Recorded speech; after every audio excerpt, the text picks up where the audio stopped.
Halo, Assalamualaikum warahmatullahi wabarakatuh. Perkenalkan, nama saya Oni Selvina. Saya di sini sebagai pemateri pertama ingin menjelaskan mengenai pengembangan metode pembelajaran pendidikan kewarganegaraan di sekolah dasar. Di dalam pengembangan metode pembelajaran pendidikan kewarganegaraan di sekolah dasar, ada beberapa metode yang direkomendasikan, yaitu yang pertama, metode ceramah.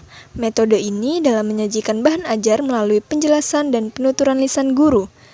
Yang kedua, metode cerita.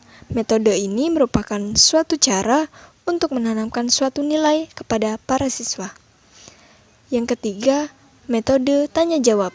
Metode ini lebih tepat digunakan dalam pembelajaran yang melibatkan siswa atau aktivitas siswa. Yang keempat, metode diskusi. Metode diskusi digunakan agar dalam proses pembelajaran terjadi komunikasi banyak arah. Yang kelima, metode penugasan. Metode ini berusaha melatih siswa untuk melaksanakan tugas berdasarkan petunjuk langsung yang telah dipersiapkan oleh guru. Lalu yang keenam, metode permainan atau kompetisi. Metode ini sangat menarik siswa dalam membangkitkan motivasi belajar, latihan mengambil keputusan, dan terutama dalam menciptakan suasana senang dalam belajar atau joyful learning. Lalu yang terakhir, metode simulasi. Metode simulasi merupakan cara penyajian bahan ajar dilakukan secara langsung melalui kegiatan praktek. Sekian penjelasan dari saya, kurang dan lebihnya saya mohon maaf. Untuk bab yang selanjutnya akan dijelaskan oleh teman saya berikutnya. Sekian, terima kasih.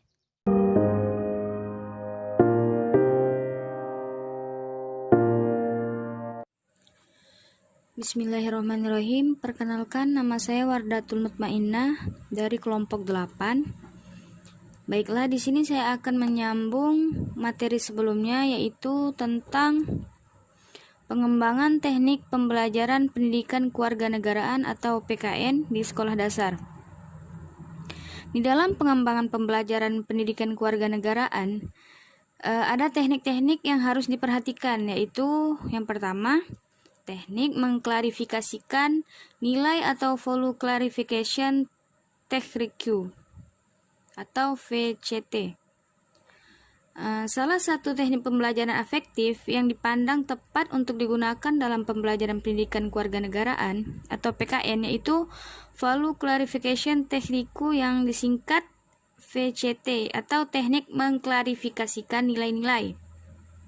Jadi, mengklarifikasikan nilai-nilai berarti menjelaskan, menguraikan, merinci nilai-nilai. Selanjutnya yang dimaksud dengan VCT adalah teknik berusaha meminta murid menjelaskan, menguraikan atau merinci pengalamannya melaksanakan suatu nilai-nilai. Jadi, yang harus menjelaskan pengalaman melaksanakan nilai adalah murid, karena muridlah yang mengalami atau melaksanakan nilai tersebut, sedangkan guru tidak tahu apa yang dikerjakan murid.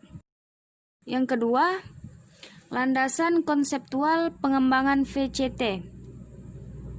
Ada beberapa argumentasi yang diajukan mengenai penggunaan VCT ini, yaitu yang pertama, pendidikan kewarganegaraan atau PKN merupakan pendidikan nilai yang termasuk dalam kawasan afektif.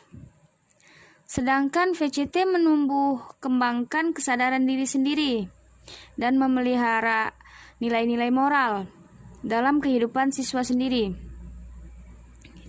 Yang B, VCT bukan merupakan teknik pemecahan masalah moral, tetapi VCT berusaha membantu siswa memperjelas, memperinci nilai-nilai moral yang telah menjadi pilihannya.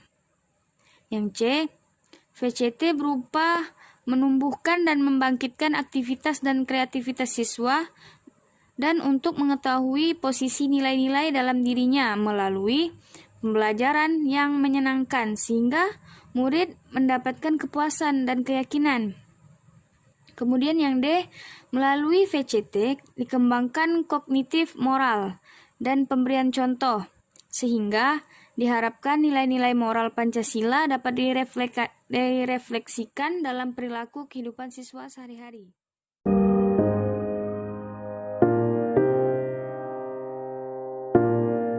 Dan kemudian materi yang ketiga, pengembangan media pembelajaran pendidikan kewarganegaraan atau disingkat dengan PKN di SD. Yang pertama, arti media pembelajaran. Secara rafiah, kata media berarti perantara atau pesan dari pengirim kepada penerima pesan.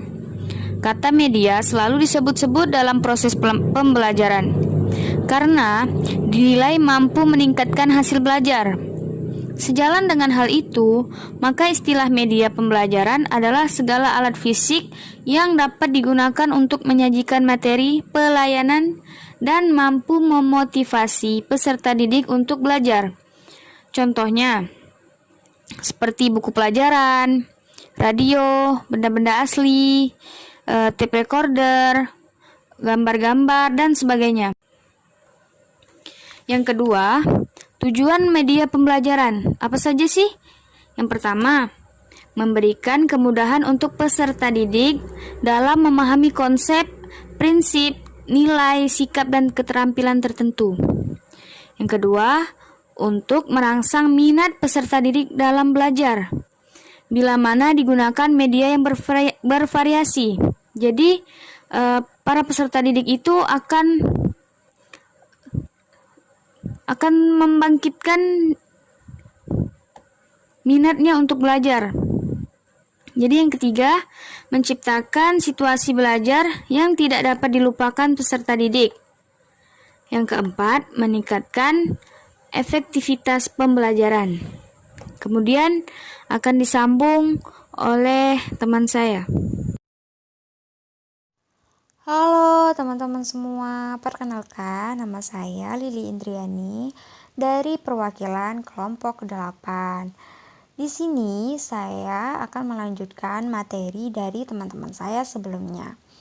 Nah, pada kesempatan ini saya akan membahas tentang beberapa contoh media yang dapat digunakan dalam proses pembelajaran. Pada kesempatan kali ini ada beberapa contoh media yang dapat digunakan dalam proses pembelajaran.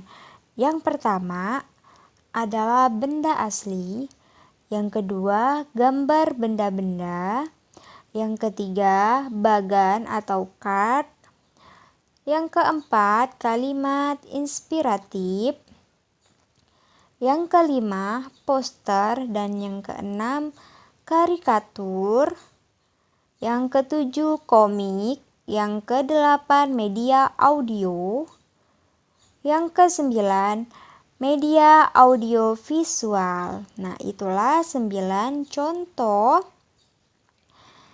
media yang dapat digunakan dalam proses pembelajaran.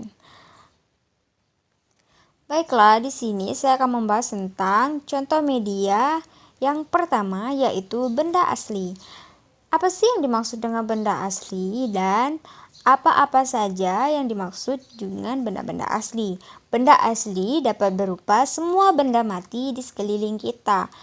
Contohnya seperti tanah, itu kan benda mati. Kemudian air, pasir, batu. Nah, itu yang dimaksud dengan benda-benda mati. Benda-benda ini dapat digunakan untuk mengajarkan pokok bahasan sikap cinta lingkungan. Nah, jadi bisa banget nih dimanfaatkan benda-benda mati di sekeliling kita untuk menumbuhkan rasa cinta kepada lingkungan yang ada di sekitar kita. Yang kedua, tentang gambar benda-benda. Nah, gambar benda-benda di sini dalam pendidikan kewarganegaraan merupakan sebuah media yang bisa kita gunakan. Misalnya, kita dapat berupa gambar orang, binatang, tumbuh-tumbuhan, keindahan alam, dan gambar apa saja yang dapat digambar. Jadi, di sini kita bisa gunakan media apa saja untuk menggambar dalam pendidikan kewarganegaraan. Bagian yang ketiga, bagan atau kat. Media bagan atau kat sangat tergantung dengan pokok bahasan yang dipelajari. Karena media ini berusaha memetakan bahan ajar secara lebih singkat dan agar lebih mudah dipahami oleh peserta didik. Nah, jadi bagan atau kat ini lebih dikenal dengan sesuatu yang merupakan pembahasan yang benar-benar lebih singkat sehingga kita mudah untuk memahaminya. Dalam bagian ini biasanya hanya diambil tentang hal-hal poin-poinnya saja atau yang penting-pentingnya saja. Kemudian yang bagian yang keempat, kalimat inspiratif. Kalimat inspiratif adalah yang berupa slogan atau semboyan dan mampu membangkitkan aspirasi atau semangat orang lain untuk melaksanakan suatu nilai tertentu.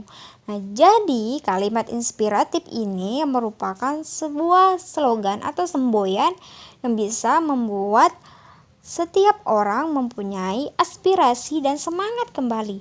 Nah, jadi ketika misalnya nih ada orang yang memiliki rasa tidak semangat atau mungkin mereka tidak memiliki rasa percaya diri dalam dirinya, bisa banget nih gunakan kalimat inspiratif untuk membantu mereka membangkitkan lagi rasa semangatnya.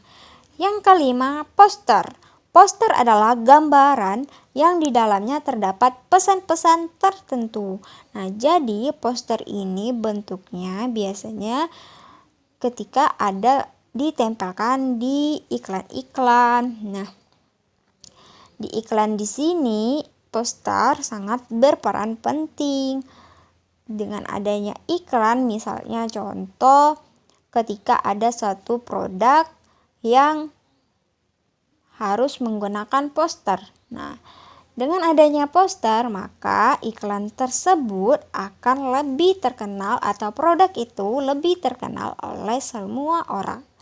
Kayak gitu. Kemudian yang keenam, karikatur. Karikatur hampir sama dengan poster. Bedanya dalam karikatur pesannya berupa sindiran. Misalnya korupsi digambar dengan tikus duit. Nah, jadi karikatur di sini itu memang lebih mirip dengan poster, tapi mereka memiliki perbedaan karena karikatur lebih kepada sindiran kayak gitu. Kemudian selanjutnya yaitu komik. Komik dapat diartikan cerita bergambar.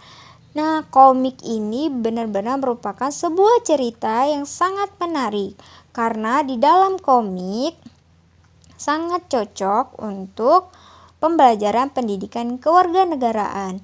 Komik ini penyajiannya begitu simpel karena hanya gambar dan sedikit kata sehingga membuat pembacanya sangat menyukai komik dan lebih mudah untuk dipahami. Selanjutnya, media audio. Media ini lebih canggih daripada media lainnya karena media ini merupakan jenis media elektronika yang didengar. Nah, sekarang udah banyak banget nih yang gunakan media audio, contohnya seperti radio dan tape recorder. Banyak banget yang gunain audio ini karena dengan audio penyampaian kepada semua orang lebih mudah dan mudah untuk dipahami. Selanjutnya, media audio visual. Media ini dapat didengar dan dilihat gambarnya. Contohnya media ini yaitu televisi atau video kaset. Nah, jadi sekarang sudah banyak sekali orang-orang yang menggunakan media audio visual. Karena dengan menggunakan media audio visual, penyajiannya lebih benar-benar menarik karena terdapat gambar dan juga terdapat suara. Karena kebanyakan orang sekarang kurang afdal ya kalau hanya mendengarkan suara tanpa gambar. Nah, makanya ketika sudah ditampilkan gambar dan juga ditampilkan suaranya, maka akan memacu dan rasa pikat seseorang untuk melihat media tersebut. Nah, jadi pas banget digunakan untuk pendidikan kewarganegaraan. Nah, demikianlah penjelasan dari materi kami kelompok ke-8. Semoga video ini bermanfaat. See you, bye-bye.